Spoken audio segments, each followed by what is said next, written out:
Assalamualaikum warahmatullahi wabarakatuh. Apa kabar untuk seluruh pemirsa video saya dari Sabang sampai Merauke? Semoga selalu diberi keberkahan, rahmat, dimudahkan segala urusannya, dimudahkan rezekinya, diberi kesehatan oleh Allah Subhanahu wa Ta'ala, serta diberi hidayah oleh Allah Subhanahu wa Ta'ala untuk orang-orang yang belum mendapatkannya. Dalam kesempatan kali ini, saya akan membaca kitab Tuhfatul Ahbab, halaman 246. Di mana kitab ini dan di halaman ini membahas tentang keistimewaan Habib Ahmad bin Salim bin Syekh Abu Bakar bin Salim. Bahkan saking istimewanya, Habib Ahmad Al-Kaf ini memuji dengan pujian yang sangat luar biasa dan cenderung berlebih-lebihan menurut saya. Namun seperti apa pujian Habib Ahmad Al-Kaf kepada Habib Ahmad bin Salim nanti akan saya bahas. Namun sebelum masuk pada pembahasan untuk seluruh penonton dari manapun semua yang belum subscribe channel saya bisa tekan tombol subscribe. Kemudian like serta share video ini ke teman-teman semua.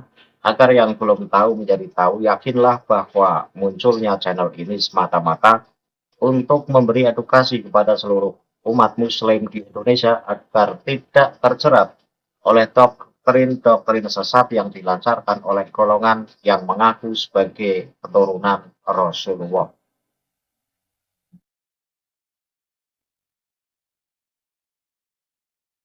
Selanjutnya, saya akan langsung masuk pada pokok pembahasan.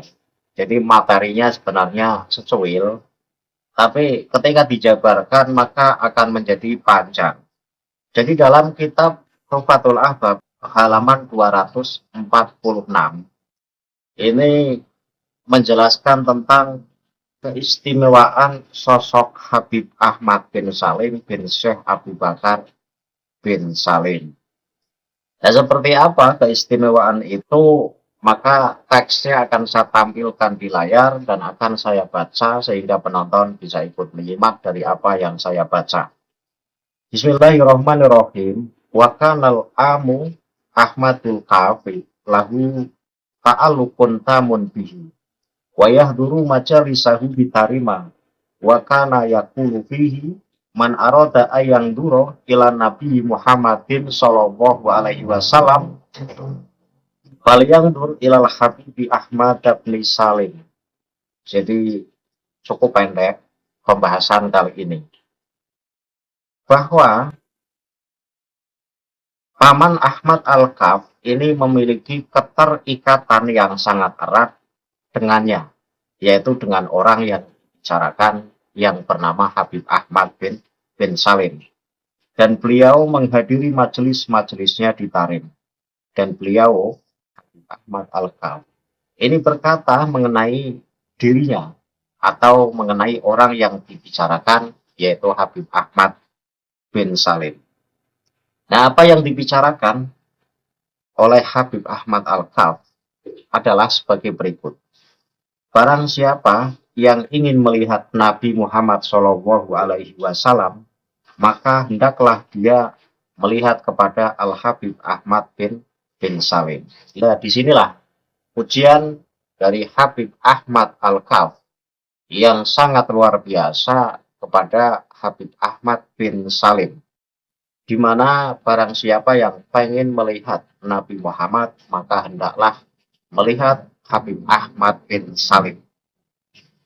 Sebelum saya komentari, akan saya jelaskan dulu makna terkait teks yang saya baca dan penjelasan secara detailnya. Bahwa nomor satu, konteks tokoh dan hubungan Paman Ahmad Al-Kaf. Ini merujuk kepada seorang tokoh bernama Syekh atau Habib Ahmad Al-Kaf. Nah, kata Al-Am yang artinya paman, ini bisa berarti paman dari pihak ayah atau hanya sapaan penghormatan yang umum digunakan untuk orang tua atau yang disegani. Kemudian, sosok orang yang dibicarakan oleh Habib Ahmad Al-Kaf. Jadi kalimat tersebut secara eksplisit menyebutkan bahwa orang yang menjadi pusat kekaguman adalah Al-Habib Ahmad bin Salim. Kemudian hubungan. Jadi hubungan Ahmad Al-Kaf ini memiliki keterikatan yang sangat erat dengan Habib Ahmad bin Salim. Keterikatan ini diwujudkan dengan menghadiri majelis-majelisnya di Tarim. Jadi Habib Ahmad Al-Kaf ini rutin mengikuti pengajian-pengajian dari Habib Ahmad bin Salim. Dan disitulah membuktikan bahwa Habib Ahmad Al-Kaf dan Habib Ahmad bin Salim ini memiliki hubungan yang begitu erat. Kemudian penjelasan detail yang nomor 2, yaitu isi kalimat penghormatan. Jadi apa yang disampaikan oleh Habib Ahmad Al-Kaf kepada Habib Ahmad bin Salim ini adalah sebuah bentuk pujian yang sangat luar biasa. Pujiannya sebagai berikut. Barang siapa yang ingin melihat Nabi Muhammad, maka hendaklah dia melihat kepada Habib Ahmad bin Salim. Nah di sini letak yang akan saya komentari. Sebenarnya kita kagum pada sosok manusia, sehingga kita memuji dengan pujian yang luar biasa, ini sah-sah saja. Karena sebagai bentuk bahwa kita benar-benar kagum pada sosok tersebut. Tetapi ketika kemudian bahwa sosok yang dibandingkan adalah Rasulullah, manusia termulia di dunia, manusia yang akhlaknya itu seperti akhlak Al-Quran. Bahkan Rasulullah itu dijuluki sebagai Al-Quran yang berjalan. Dan manusia ini tidak boleh memakai julukan itu. Sealim apapun manusia, sepaham apapun manusia terkait kandungan Al-Quran, maka yang paling berhak mendapat julukan Al-Quran berjalan adalah Rasulullah. Karena Rasulullah adalah orang yang paling tahu isi dari Al-Quran dan orang yang benar-benar mempraktekkan seluruh isi dari Al-Quran. Sehingga Rasulullah lah yang paling pantas disebut sebagai Al-Quran yang berjalan. Nah, pujian atas kekaguman Habib Ahmad Al-Kaf kepada Habib Ahmad bin Salim, di mana barang siapa yang pengen melihat Nabi, maka lihatlah Habib Ahmad bin Salim.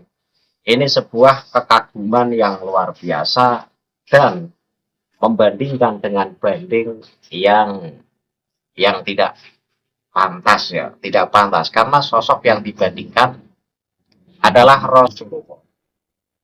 Kenapa? Saya katakan tidak pantas. Ya karena siapapun manusia di muka bumi ini tidak ada yang sanggup akhlaknya, perbuatannya, dan kehormatannya ini seperti halnya Rasulullah. Ini tidak ada yang sanggup menandingi.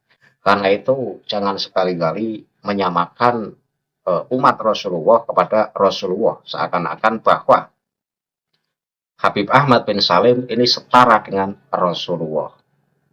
Kenapa saya katakan tidak pantas? Karena saya melihat satu konteks hadis yang berbunyi khairukum li ahlihi wa ana khairukum li ahli. Jadi terjemahan hadis ini adalah orang yang paling baik di antara kalian adalah yang paling baik terhadap keluarganya atau istri-istrinya atau istrinya. Dan aku adalah orang yang paling baik di antara kalian terhadap keluargaku. Hadis ini diriwayatkan oleh Imam At-Tirmidzi, Ibnu Majah, dan lainnya. Nah, dari konteks hadis ini sangat jelas. Kita bedah kandungan hadis ini secara detail. Hadis ini adalah salah satu landasan utama dalam ajaran Islam mengenai etika dan hubungan dalam rumah tangga. Berikut adalah poin-poin penting pemahamannya. Nomor 1. Definisi kebajikan sejati bahwa Nabi Muhammad SAW ini memberikan tolak ukur yang jelas mengenai mengenai kebajikan atau kebaikan seseorang. Nah, kebaikan sejati tidak diukur hanya dari penampilan luar, keberhasilan di masyarakat atau ibadah ritual semata seperti sholat dan puasa dan lain-lainnya. Tetapi dari perlakuan di lingkungan terdekatnya, yaitu keluarga, istri, dan anak-anaknya. Nah, pesan inti dari hadis di atas adalah, Siapapun dapat menunjukkan kebaikan dan kesopanan di depan umum, tetapi ujian sejati dari karakter seseorang adalah bagaimana dia berperilaku di balik pintu rumahnya, di mana tidak ada orang lain yang melihat. Poin yang kedua, yaitu prioritas kebaikan. Hadis di atas mengajarkan bahwa medan dakwah dan kebajikan yang paling penting bagi seorang laki-laki atau suami adalah keluarganya. Sebelum mencari kemuliaan di luar, ia harus memastikan bahwa ia telah menunaikan hak-hak dan berlaku baik kepada orang-orang yang paling berhak mendapatkan kebaikannya. Nomor 3, poin dari isi hadis di atas adalah keteladanan Nabi. Bagian kedua dari hadis ini adalah yang berbunyi, dan aku adalah orang yang paling baik di antara kalian terhadap keluargaku. Ini memiliki makna yang sangat mendalam, pernyataan otoritatif. Nabi Shallallahu Alaihi Wasallam ini tidak hanya memberikan perintah, tetapi juga memberikan teladan hidup, uswatun hasanah yang tertinggi. Bahkan beliau menegaskan, beliau telah menerapkan standar ini dalam kehidupan beliau sendiri bersama istri-istri beliau. Nah, kemudian yang paling penting dari isi hadis di atas adalah standar yang tidak tertandingi. Bahwa Rasulullah Shallallahu Alaihi Wasallam ini menetapkan diri beliau sebagai standar tertinggi dalam hal kelembutan, kesabaran, dukungan, dan kasih sayang terhadap istri-istri beliau. Hal ini memotivasi umatnya untuk meneladani beliau dalam setiap interaksi rumah tangga. Nah, ini sangat jelas bahwa kandungan hadis di atas, bahwa Rasulullah ini menetapkan dirinya ini sebagai standar tertinggi dalam hal kelembutan, kesabaran, dukungan, dan kasih sayang terhadap istri-istri beliau. Tentu Rasulullah juga memiliki standar yang istimewa, yang standar itu tidak dimiliki oleh umat-umatnya. Maka jangan pernah menyamakan diri kita terhadap Rasulullah Shallallahu Alaihi Wasallam, walaupun seakan-akan kita itu sudah berakhlakul karimah, kita sudah lembut, kita sudah santun, dan ilmu kita sudah luas. Tetapi sekali-kali tidak bisa ketika kita disamakan atau disejajarkan dengan Rasulullah. Karena Rasulullah paling alim, paling lembut, paling teladan. Artinya paling menteladani isi Al-Quran. Dan itu tidak ada yang sanggup menandingi dari keteladanan Rasulullah terhadap Al-Quran. Maka kesimpulan dari pembahasan saya adalah ketika kekaguman Habib Ahmad Alkam terhadap Habib Ahmad bin Salim, sehingga memuji Habib Ahmad bin Salim dengan pujian yang luar biasa, yaitu sebagai bentuk kekagumannya terhadap Habib Ahmad bin Salim, maka Habib Ahmad Alkam ini memuji dengan pujian seperti ini. Barang siapa yang pengen melihat Nabi, maka lihatlah Habib Ahmad bin Salim. Jadi dalam konteks ini seakan-akan level atau posisi Habib Ahmad bin Salim ini setara dengan Nabi Muhammad Shallallahu Alaihi Wasallam, baik dalam sisi keilmuan, baik sisi dalam kedalaman memahami Al-Quran, baik kelembutan, baik etika, dan apa-apa yang ada dalam Rasulullah ini seakan-akan juga ada dalam diri Habib Ahmad bin Salim. Nah, ini tidak diperbolehkan. Jadi jangan sekali-kali menyamakan kedudukan Rasulullah dengan umatnya, karena Rasulullah ini punya posisi yang tertinggi di antara umat-umatnya. Ini loh yang saya kritisi di sini. Maka pernyataan Habib Ahmad Alkaf, barang siapa yang pengen melihat Rasulullah, maka lihatlah Habib Ahmad bin Salim. Ini sebuah kekaguman yang pujiannya ini melampaui batas. Karena sekali-kali tidak ada satupun manusia yang levelnya ini menyamai dengan level Rasulullah. Sehingga tidak dibenarkan ketika ucapan barang siapa yang pengen melihat Rasulullah, maka lihatlah Habib Ahmad bin Salim. Oke lah, kalau kita kagum terhadap manusia, kagum dalam sisi apanya. Kemudian kita memuji dengan pujian yang luar biasa. Ini sah-sah saja sebenarnya. Tapi ketika yang dibandingkan adalah Rasulullah, lah ini yang kelewatan. Saya kasih contoh pujian. Katakanlah kita melihat wanita cantik, wajahnya mempesona. Kemudian kita memuji wajahnya bagaikan rembulan. Ini kan pujian yang fantastis. Ya walaupun tidak seperti rembulan, tetapi itu adalah bentuk pujian yang luar biasa sehingga menyamakan wajah seseorang sebagai rembulan. Ini nggak masalah karena saking kagumnya kita pada orang tersebut. Lah, yang menjadi pembahasan di sini adalah menyamakan Habib Ahmad bin Salim kepada Rasulullah Shallallahu Alaihi Wasallam, seakan-akan Habib Ahmad bin Salim ini levelnya setara dengan level Rasulullah, baik dalam sisi keilmuannya, baik sisi keteladanan terhadap Al-Quran, baik dalam sisi akhlakul karimahnya. Tentu sekali lagi saya katakan tidak ada satupun manusia yang levelnya menyamai dengan level Rasulullah. Karena itu pujian Habib Ahmad Al-Kaf terhadap Habib Ahmad bin Salim ini saya rasa berlebihan. Saya kira cukup pembahasan yang pendek ini, dan ini semoga menjadi pelajaran bagi kita semua bahwa kita tetap kagum terhadap Rasulullah dan menganggap bahwa Rasulullah adalah Bapak kita semua, sehingga kemuliaan, kealiman,